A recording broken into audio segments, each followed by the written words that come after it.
now I'm curious, now that you've seen so many companies through the same process of going from a couple of clients to actually scaling, and you Yeah. said something that really stuck with me, which is getting to predictability.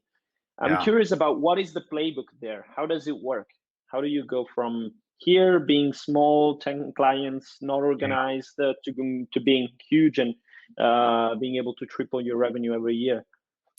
Yeah. So, I mean, I think if you think about the journey of any entrepreneur, I always describe it as going from idea to impact. So every entrepreneur starts with like, hey, I got this idea. Maybe it's a problem that you see in the industry where you're spending a lot of time, where you're working now. Maybe it's like personal problem that you're solving. Like at Altos Research, the founder of that company started the company because he was trying to get real-time real estate data and he couldn't find any. He's like, oh, well, I'm just going to start scraping these websites and putting together a spreadsheet for myself. That's how he started the company, out of personal need. Regardless of why you start that company, it always starts with an idea, but where I think most, especially tech entrepreneurs, want to get to is a place where they're making real impact, changing a marketplace, changing how people operate, solving big problems. And so there's these steps along the way, these phases of growth. Not all startups are the same, right? So the first phase is kind of the true startup phase. It's the hustle and hard work where you're getting your first product out to market, your MVP, you're doing everything you can, working late at night at the kitchen table. You probably even still have a full-time job. You're doing this part-time.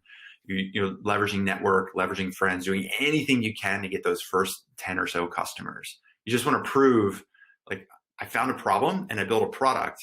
So before you get to product market fit, you have to get to product problem fit.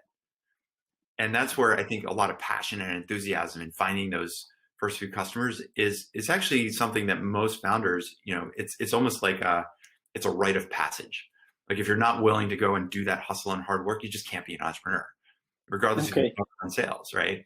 But then you get to that place and now you've got maybe 5 or 10 customers and they're paying you, and maybe they're not paying you what you'd like them to pay you, but you're starting to get a feel for, okay, we know who has this problem and we know how to solve that with our product.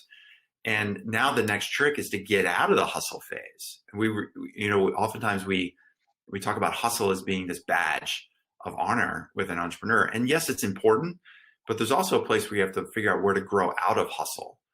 And usually it's that place after those first 5 or 10 customers where you start to figure out, okay, these are the places where I can go get some more leads. If I spend some time on LinkedIn sending connection requests, those can turn into conversations, and those conversations can turn into sales leads. Or if I run a webinar and I spend 30 minutes teaching people about the problem that we solve, like people will get attracted to that education opportunity, and those will turn into sales opportunities for me.